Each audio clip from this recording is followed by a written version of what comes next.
करवा चौथ का त्योहार आने वाला था। रितिका देव के लिए करवा चौथ का व्रत रखना चाहती थी, लेकिन रितिका कुंवारी थी। ऐसे में रितिका ने करवा चौथ का व्रत कैसे रखा, चलिए देखते हैं। रितिका और देव एक साथ कॉलेज में पढ़ते थे। देव बहुत सरल स्वभाव का लड़का था। वो हमेशा जरूरतमंदों की बढ़ चढ़ कर मदद किया करता। देव के इसी स्वभाव ने रितिका का दिल जीत लिया था और वो मन ही मन देव को चाहने लगी थी। करवा चौथ का त्योहार आने वाला था। रितिका ने देखा घर में उसकी माँ और भाभी करवा चौथ की तैयारियां कर रही थी। रितिका के मन में भी करवा चौथ का व्रत करने की इच्छा जाग उठी।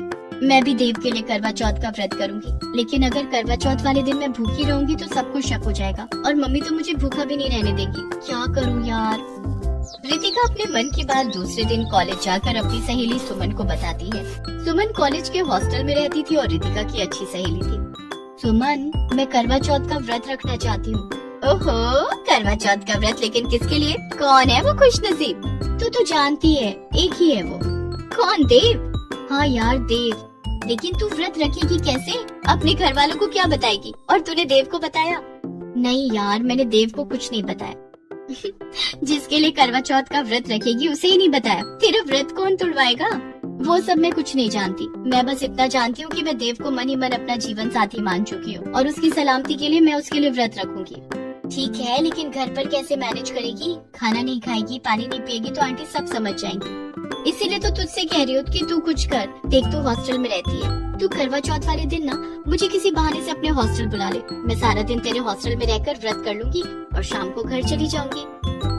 ठीक है। अगले हफ्ते करवा चौथ का त्योहार आने वाला है। चल, तुझे शॉपिंग करवाती हूँ। सुमन रितिका को मार्केट ले जाती है और करवा चौथ के लिए उसे लहंगा, चूड़ियाँ और मैचिंग की ज्वेलरी दिलाती है। उसके बाद दोनों सहेलियाँ अपने अपने घर आ जाती हैं। करवा चौथ को लेकर रितिका मन ही मन बहुत खुश थी। धीरे धीरे दिन बीत रहे थे और करवा चौथ नजदीक आ रहा था। करवा चौथ को बस एक दिन बाकी रह गया था। रितिका ने अपने हाथों से अपनी माँ और भाभी के हाथों में मेहंदी लगाई। अरे वाह रितिका, तुमने तो बेहद खूबसूरत मेहंदी लगाई है। हाँ, इस मेहंदी के लिए तो तुझे पूरे 500 रुपए मिलते हैं। अपनी भाभी और माँ के हाथों में मेहंदी देखकर रितिका सोचती है, मेहंदी के बिना करवा चौथ का व्रत अधूरा है। मुझे भी अपने हाथों में मेहंदी लगानी है, लेकिन कैसे लगाऊं? कहीं किसी को शक हो गया तो? क्या सोचने लगी रितिका? भाभी, आप दोनों के हाथों की मेहंदी देखकर ऐसा लग रहा है कि काश मेरे हाथों में भी मेहंदी लग जाए। लगवा देंगे, जल्दी ही तेरे हाथ पीले कर देंगे। अगले साल ही तू करवा चौथ पर मेहंदी लगवा लेना। लेकिन माँ, अगले साल किसने देखा है? मेरा तो अभी बहुत मन हो रहा है। ठीक है, तेरा भी मन है तो जा, बाजार जाके मेहंदी लगवा ले। ये मेरी तरफ से 500 रुपए और जाकर मेहंदी लगवा लो। एक ही तो ननद है मेरी, उसकी हर इच्छा पूरी होनी चाहिए। रितिका पार्लर जाती है और दोनों हाथों में मेहंदी लगवाती है। मेहंदी के बीचों बीच उसने देव के नाम का पहला अक्षर डी भी लिखवा लिया। दूसरे दिन करवा चौथ का त्योहार था। सुबह 4 बजे रितिका की भाभी और माँ सरगी कर रही थी। अब सरगी के लिए क्या बहाना बनाऊं? कोई बात नहीं, देव के लिए तो मैं बिना सरगी के ही व्रत कर सकती हूँ। ऐसा सोचकर रितिका सो जाती है। सुबह जब उसकी नींद खुली तो उसने सुमन को फोन किया। सुमन ने फोन पर उसे कुछ बताया। Okay, done. फोन रखकर रितिका रसोई में चली जाती है और अपने पापा विनोद, भाई विजय के लिए चाय नाश्ता बनाने लगती है। थोड़ी देर के बाद वो टेबल पर चाय नाश्ता लगाती है और सबको बुलाती है। अरे रितिका बेटी, तेरा चाय नाश्ता कहाँ है? तू अपना भी चाय नाश्ता ले आ। हाँ हाँ रितिका, आओ, हम सब साथ मिलकर चाय नाश्ता करेंगे। हाँ, अभी लाती हूँ। रितिका रसोई में जाकर सोचने लगती है, अरे ये सुमन की बच्ची को क्या हो गया? अभी तक उसने फोन क्यों नहीं किया? कहीं मुझे सबके साथ चाय नाश्ता न करना पड़ जाए। रितिका एक प्लेट में चाय नाश्ता लेकर बाहर आती है, तभी उसके फोन की घंटी बजती है। रितिका फोन उठाती है। हेलो सुमन, कैसी है तू? मैं बिल्कुल भी ठीक नहीं हूँ। क्यों, क्या हुआ तुझे? मुझे बहुत तेज बुखार है, तू मेरे पास जल्दी आ जा, मुझे डॉक्टर के पास ले चल। ओह, मैं अभी आती हूँ। Okay, bye. क्या बात है रितिका?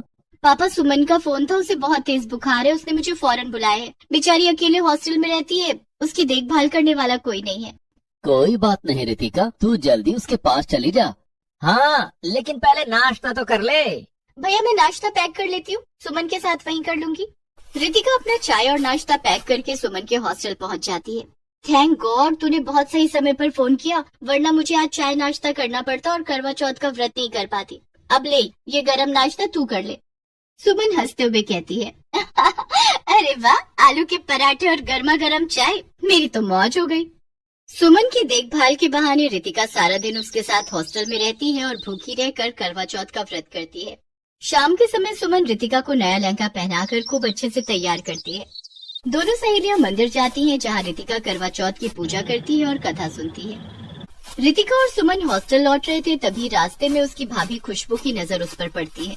खुशबू और विनीता भी पूजा करके मंदिर से लौट रहे थे। माँ जी, वो देखिए रितिका। खुशबू बहू, रितिका तो सुमन के हॉस्टल में है। सुमन बीमार है, उसकी देखभाल कर रही होगी। यहाँ तुझे रितिका कैसे नजर आ गई? तुझे जरूर कोई गलतफहमी हुई है। नहीं माँ जी, कोई गलतफहमी नहीं हुई है मुझे। ध्यान से देखिए, वो रितिका ही है, लाल रंग के लहंगे में। विनीता ने गौर से देखा तो वो सचमुच में रितिका ही थी, जो लाल रंग के लहंगे में किसी दुल्हन जैसी लग रही थी। हाँ, ये तो रितिका है, लेकिन ये यहाँ क्या कर रही है? माँ जी, रितिका करवा चौथ की पूजा करने मंदिर आई थी। क्या? करवा चौथ की पूजा? तो क्या रितिका ने करवा चौथ का व्रत रखा है? हाँ माँ जी, मुझे तो कुछ ऐसा ही लग रहा है। लेकिन आखिर वो है कौन जिसके लिए हमारी बेटी ने करवा चौथ का व्रत रखा है? ये तो हमें पता करना पड़ेगा। ठीक है, चल घर चलते हैं। उधर रितिका और सुमन हॉस्टल पहुंच चुके थे। इधर विनीता और खुशबू भी घर पहुंच चुके थे। अच्छा सुमन, अब मैं चलती हूँ। तेरी वजह से मेरा करवा चौथ का व्रत पूरा हो गया। थैंक यू यार। अभी कैसे व्रत पूरा हो गया? पति के हाथ से पानी पिए बिना व्रत कैसे तोड़ेगी? लेकिन मैं तो कुमारी हूँ, मुझे कौन पानी पिलाएगा? वही जिसके लिए तूने करवा चौथ का व्रत रखा है। लेकिन देव को तो पता भी नहीं है कि मैंने उसके लिए करवा चौथ का व्रत रखा है। चल छत पर चलकर देखते हैं चांद निकला कि नहीं। तू चांद देखकर अपना व्रत तोड़ लेना। सुमन रितिका को हॉस्टल की छत पर ले जाती है। वहाँ जाकर रितिका चौंक जाती है। छत पर देव खड़ा था। देव को देखते ही रितिका की आंखों में खुशी के आंसू आ जाते हैं। रितिका ने चांद देखकर देव के हाथों से पानी पिया और अपना व्रत तोड़ा। Thank you Dev. Thank you तो मुझे बोलना चाहिए रितिका, तुमने मेरे लिए करवा चौथ का व्रत रखा। I am so lucky. लेकिन तुम्हें कैसे पता चला? मुझे सुमन ने सब बता दिया था। रितिका और देव एक दूसरे के गले मिलते हैं और एक दूसरे से अपने प्यार का इजहार करते हैं। साथ जीने मरने की कस्में खाते हैं और साथ ही साथ सुमन का शुक्रिया अदा करते हैं। सुमन, आज तेरी वजह से मेरा करवा चौथ का व्रत सफल हो गया। तूने हम दोनों को मिलवाकर बहुत नेक काम किया है। लेकिन देव, तुम हॉस्टल की छत तक आए कैसे? सुमन का भाई बनकर। सुमन की तबीयत खराब थी ना, इसीलिए उससे मिलने आया था। देव की बात सुनकर सब जोर जोर से हंसने लगते हैं। चलो रितिका, मैं तुम्हें घर छोड़ देता हूँ। रितिका साधारण कपड़े पहनकर देव की बाइक पर बैठ जाती है और देव उसे उसके घर छोड़ देता है। आ गई रितिका बेटी, अब सुमन की तबीयत कैसी है? पहले से बेहतर है माँ। सुमन को डॉक्टर के पास ले गई या नहीं? ले गई थी भाभी। लहंगा पहनकर कौन से डॉक्टर के पास गई थी? नहीं भाभी, मैंने कब लहंगा पहना? खुशबू ने अपने मोबाइल फोन में रितिका की तस्वीर दिखाई, जिसमें रितिका ने लाल रंग का लहंगा पहना हुआ था। तस्वीर देखकर रितिका घबरा जाती है। ये मैं नहीं हूँ, ये तो कोई और है। रितिका की घबराहट देखकर वहाँ विनोद और विजय भी आ जाते हैं। रितिका की माँ, हमें कब चलना है? नेक काम में देरी कैसी, कल ही चलते हैं। कहाँ जाने की बात हो रही है? अरे भाई, तुमने जिसके लिए करवा चौथ का व्रत रखा है, उसके घर रिश्ते की बात करने तो जाना होगा ना। सभी ठहाके लगाकर हंसने लगते हैं। दूसरे दिन रितिका के परिवार वाले रितिका और देव के रिश्ते की बात लेकर देव के घर आ जाते हैं और दोनों का रिश्ता पक्का हो जाता है। कुछ दिनों के बाद रितिका और देव की सगाई हो जाती है। कॉलेज की पढ़ाई पूरी होते ही रितिका और देव शादी के बंधन में बंध जाते हैं। अमीर गरीब बहनों का करवा चौथ। ये कहानी है दो सगी बहनों श्वेता और सविता की। श्वेता अमीरी के मजे ले रही थी और सविता गरीबी में दिन काट रही थी। इसी बीच सुहागिनों का त्योहार करवा चौथ आ गया।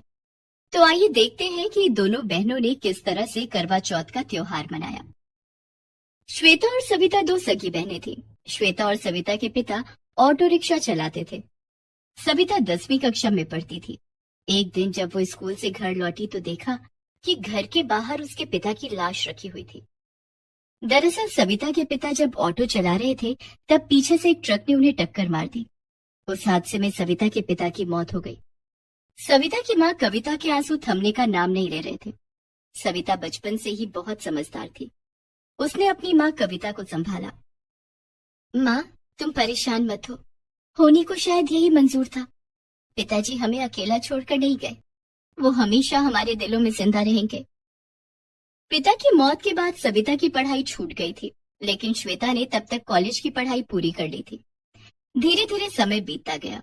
श्वेता ने शहर के बड़े होटल में मैनेजर की नौकरी ज्वाइन कर ली। कम पढ़ी लिखी होने के कारण सविता नौकरी नहीं कर सकती थी, लेकिन उसके हाथों में मेहंदी लगाने का गजब का हुनर था। वो मेहंदी लगाकर जो पैसे कमाती वो अपनी माँ कविता को दे देती। एक दिन, पंडित जी, मेरी दोनों बेटियां शादी के लायक हो गई हैं। इनके लिए कोई अच्छा सा लड़का बताइए। दोनों की शादी करके मैं गंगा नहाऊं। दोनों बहनों में श्वेता बहुत चालाक थी और देखने में भी वो सविता से ज्यादा सुंदर थी। माँ, मुझे तो मेरे होटल के मालिक के बेटे ने शादी के लिए प्रपोज किया है। मैं तो उसी से शादी करूंगी। काफी अमीर लोग हैं। अब मैं किसी गरीब से शादी करके सारी जिंदगी गरीबी में नहीं गुजारना चाहती। बहन कविता, सविता के लिए एक लड़का मेरी नजर में है। ऑटो रिक्शा चलाता है। तुम्हारे पति के दोस्त घनश्याम का बेटा किशोर। हाँ हाँ पंडित जी, किशोर को तो मैंने बचपन से देखा है। बड़ा ही नेक दिल लड़का है। हमारी सविता के लिए ठीक रहेगा। दोनों बहनों की शादी हो जाती है। बड़ी बहन श्वेता की शादी अमीर परिवार में हुई थी और छोटी बहन सविता की शादी गरीब परिवार में हुई थी। श्वेता को अपनी अमीरी का बहुत घमंड था। अरे बेटी श्वेता, जब से तू शादी करके ससुराल गई है, एक बार भी मायके नहीं आई। तुझे अपनी माँ की याद नहीं आती है क्या? सविता को देख, हर दूसरे दिन घर आकर मेरा हालचाल ले लेती है। अरे माँ, तुम्हें तो पता है ना कि बाहर कितनी गर्मी है। तुम्हारे घर में एसी भी नहीं है और हमारा ड्राइवर भी छुट्टी पर है। बिना गाड़ी के तो मैं कहीं भी नहीं जाती। सविता का क्या है, उसे तो धूप में भी पैदल चलने की आदत है और छोटे से घर में उसके पास ज्यादा काम भी तो नहीं है। मुझे देखो, इतने बड़े घर की मालकिन हूँ, पूरे घर का हिसाब किताब रखना पड़ता है। श्वेता की बात सुनकर कविता चुप हो जाती है। वो समझ गई थी कि श्वेता पर अमीरी का रंग चढ़ गया है। तभी वहाँ सविता आ जाती है। क्या बात है माँ, क्या सोच रही हो? अरे सविता बेटी, तू कब आई? अभी अभी आई हूँ। तारा आंटी के घर जा रही थी मेहंदी लगाने, तो सोचा अपनी माँ से मिलती चलूं। ये लो माँ, कुछ पैसे हैं, रख लो। अरे बेटी, ये तू क्या? माँ, ये पैसे मैंने मेहंदी लगाकर कमाए हैं। इन पर तुम्हारा हक है। अब तुम्हारा ख्याल हम बहनें नहीं रखेंगी तो और कौन रखेगा? बस तू ही ख्याल रखती है बेटा। श्वेता को तो अब ये घर पराया लगने लगा है। कोई बात नहीं माँ, मैं हूं ना, मैं रखूंगी तुम्हारा ख्याल। दोनों बहनों में बड़ा अंतर था। श्वेता अपने महल में राज कर रही थी तो सविता अपने पति के साथ एक कमरे के घर में रह रही थी। धीरे धीरे दिन बीत रहे थे। करवा चौथ का त्योहार आने वाला था। शादी के बाद दोनों बहनों का ये पहला करवा चौथ था। मेहंदी लगाने के लिए श्वेता ने सविता को फोन किया। अरे क्या बात है दीदी, आज चांद किधर से निकल पड़ा? श्वेता दीदी, आज छोटी बहन की याद कैसे आ गई? शादी के बाद तो तुम भूल ही गई। वो सविता, करवा चौथ आने वाला है ना, इसलिए फोन किया था। हाँ हाँ, हम दोनों बहनें साथ मिलकर करवा चौथ का त्योहार मनाएंगे। अरे नहीं सविता, मैं तुम्हारे साथ करवा चौथ का त्योहार नहीं मना सकती। दरअसल अब मेरी सारी सहेलियां बड़े बड़े पैसे वाले घरों से हैं। उन सब के सामने मैं तुम्हें नहीं बुला सकती। हाँ, मैं उन सबसे कहकर तुम्हें मेहंदी लगाने का काम दिला सकती हूँ। मैंने तुम्हें फोन भी इसीलिए किया है कि तुम मुझे मेहंदी लगाने आ जाना। श्वेता की बात सुनकर सविता का चेहरा उतर गया। ठीक है दीदी, लगा दूंगी मेहंदी। बताओ कब आना है तुम्हारे घर? अरे नहीं सविता, मेरे घर नहीं आना है। दरअसल तू तो जानती है मेरे पति का खुद का होटल का बिजनेस है, तो मेरे और मेरी सारी सहेलियों का मेहंदी लगवाने का प्रोग्राम हमारे होटल में ही होगा। मेहंदी से पहले सभी औरतों का डांस प्रोग्राम भी होगा। सब कुछ मस्त प्लान किया है मैंने। इन सब का फोटो शूट होगा और वीडियो रिकॉर्डिंग भी होगी। आखिर पहले करवा चौथ की यादगार भी तो होनी चाहिए। तुम कल सुबह 10 बजे होटल आ जाना। और सुन, होटल आकर मुझे दीदी वीदी कहने की जरूरत नहीं है, श्वेता मैडम बोलना। ठीक है दीदी, मैं आ जाऊंगी। सविता दूसरे दिन होटल पहुंची। उसके कपड़े देखकर होटल के गार्ड ने उसे अंदर जाने से रोक दिया। कौन हो तुम? कहाँ जा रही हो? किससे मिलना है? श्वेता मैडम से मिलना है। अपॉइंटमेंट है तुम्हारा? हाँ, मैडम ने मुझे मेहंदी लगाने के लिए बुलाया है। गार्ड ने फोन करके श्वेता से परमिशन ली और फिर सविता को अंदर जाने दिया। सविता ने देखा बड़ी बड़ी गाड़ियों से औरतें वहां आ रही थी। सविता होटल के अंदर पहुंची। आओ आओ सविता। श्वेता सविता को पकड़कर कोने में ले गई और कहा, यहाँ किसी को ये बताने की जरूरत नहीं है कि हम दोनों बहनें हैं। मेरा और तुम्हारा स्टैंडर्ड मैच नहीं करता है। कोई पूछे तो कह देना मेहंदी लगाने वाली हो। ठीक है दीदी। श्वेता की सारी सहेलियां आ चुकी थी। सभी एक से बढ़कर एक कपड़ों में थी। कम ऑन लेडीज, अब हमारा डांस प्रोग्राम का समय हो चुका है। उसके बाद मेहंदी भी लगनी है, तो शुरू करें डांस प्रोग्राम। ये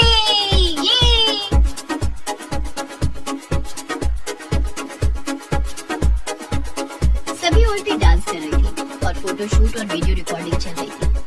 सविता एक कोने में खड़ी ये सब देख रही थी। डांस प्रोग्राम खत्म होने के बाद मेहंदी का प्रोग्राम शुरू हुआ। सविता सबसे पहले श्वेता के हाथों में मेहंदी लगा रही थी। तभी श्वेता फोटोग्राफर और वीडियो शूट कर रहे कैमरामैन से कहती है, फोटो और वीडियो में सिर्फ मेरी तस्वीर आनी चाहिए। मेहंदी लगाने वाली की तस्वीर साथ में मत लेना, नहीं तो हमारा एल्बम खराब हो जाएगा। श्वेता की बातें सुनकर सविता बेहद दुखी हो गई, लेकिन वो सबके सामने कुछ कह भी नहीं सकती थी। सविता ने एक एक करके सभी औरतों के हाथों में मेहंदी लगाई। एक से बढ़कर एक डिजाइन की मेहंदी लगाकर उसने सबका दिल जीत लिया, सिवाय अपनी बहन श्वेता के। मेहंदी लगाने के बाद, अच्छा सुनो मेहंदी वाली, मेरा नाम सविता है। हाँ सविता, तुम बाहर रिसेप्शन पर जाकर वेट करो, तुम्हारी पेमेंट वहीं मिलेगी। जी मैडम। इतना कहकर सविता रिसेप्शन पर बैठकर वेट करने लगती है। वो घंटों इंतजार करती रही, लेकिन उसे पेमेंट देने वहां कोई नहीं आया। सभी औरतें यहाँ तक कि श्वेता भी घर जा चुकी थी। बेचारी सविता बिना पेमेंट लिए ही घर आ गई। दूसरे दिन करवा चौथ का त्योहार था। श्वेता ने सरगी के लिए फल, दूध, मावा और मिठाइयां मंगवाई थी, तो वहीं सविता के पास ये सब नहीं था। सविता, करवा चौथ का त्योहार आने वाला है और मैं तुम्हारे लिए कुछ नहीं कर पाया। ये कुछ पैसे हैं, इन्हें रख लो, तुम पूजा का सामान खरीद लेना। कोई बात नहीं जी, इतने पैसों में मेरा काम भी हो जाएगा और कुछ पैसे बच भी जाएंगे। नहीं सविता, मुझे पता है कुछ नहीं बचेगा। मैं वो सब कुछ तुम्हें नहीं दे पा रहा हूँ जो तुम्हारी बहन के पास है। मेरे लिए तो पति का प्यार ही बहुत है जी। करवा चौथ पर दिखावा नहीं करना है मुझे, बस करवा माता को प्रसन्न करना है। और करवा माता दिखावे से नहीं, बल्कि पति की सेवा और पति के प्रति समर्पण से प्रसन्न होती है। अगली सुबह सविता एक गिलास पानी पीकर सरगी कर लेती है। सुबह सविता श्वेता को फोन करती है। हाँ सविता बोल। दीदी वो मेरे पैसे। कैसे पैसे? दीदी कल आपको और आपकी सभी सहेलियों को मैंने मेहंदी लगाई थी, उसके पैसे। तू ये सब छोड़, ये बता शाम को पूजा के समय क्या पहन रही है? दीदी मैं तो अपनी शादी का लहंगा पहन लूंगी। लेकिन वो तो पुराना हो गया है। कहाँ पुराना हो गया, एक बार शादी में ही तो पहना है। और राजेश कहते हैं कि उस लहंगे में मैं बहुत सुंदर लगती हूँ। मैंने तो नया लहंगा खरीदा है पूरे 50,000 में, उसे पहनकर मैं रानी लगूंगी, रानी। अच्छा दीदी बढ़िया है, मैं तो वही कपड़े पहनूंगी जिसमें मैं अपने पति को रानी लगती हूँ। अच्छा दीदी वो मेरे पैसे मिल जाते तो? हाँ शाम को पूजा के बाद घर आ जाना, दे दूंगी पैसे। श्वेता ने अपने बड़े से बंगले में करवा माता की पूजा रखी थी, जहाँ उसकी सारी सहेलियां आ रही थी। पंडित जी बुलाए गए और उन्होंने सबको करवा माता की कथा सुनाई। मोटी दान दक्षिणा देकर श्वेता ने पंडित जी को विदा किया, तो वहीं सविता ने अपने घर में ही खुद से व्रत कथा पढ़कर करवा माता की पूजा की। पूजा के बाद एक एक करके श्वेता की सारी सहेलियां चांद की पूजा करने अपने अपने घर चली गई। चांद निकल आया था। सविता ने भी चांद की पूजा की और राजेश के हाथों से पानी पीकर व्रत तोड़ा। राजेश, मैं श्वेता दीदी के घर जा रही हूँ, दीदी को प्रसाद भी दे दूंगी और उनसे मेहंदी के पैसे भी लेने हैं। ठीक है सविता। सविता प्रसाद लेकर श्वेता के घर पहुंची तो देखा श्वेता ड्राइंग रूम में सोफे पर उदास बैठी थी। अरे दीदी ये लो प्रसाद। और अकेली क्यों बैठी हो, जीजा जी नहीं आए? नहीं सविता, तेरे जीजा जी अभी तक नहीं आए। आपने फोन किया? फोन तो किया, लेकिन वो फोन उठा ही नहीं रहे।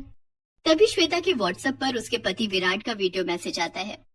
उस वीडियो में विराट किसी दूसरी महिला को अपने हाथों से पानी पिलाकर उसका व्रत तोड़वा रहा था और मैसेज में लिखा था, डियर श्वेता, अब यही मेरी पत्नी है, मेरी नई मैनेजर पारुल। मैंने इससे शादी कर ली है। तुम चाहो तो इसे भी अपना सकती हो, नहीं तो तुम अपनी माँ के घर जा सकती हो। विराट का मैसेज पढ़कर श्वेता के पैरों तले जमीन खिसक जाती है। वो फूट फूट कर रोने लगती है।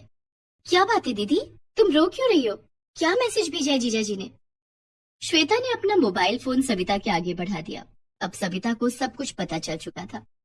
मुझे माफ कर दो सविता, मैंने हमेशा तुम्हें नीचा दिखाया। अपनी बहन होते हुए भी तुम्हें अपनी बहन मानने से इनकार किया।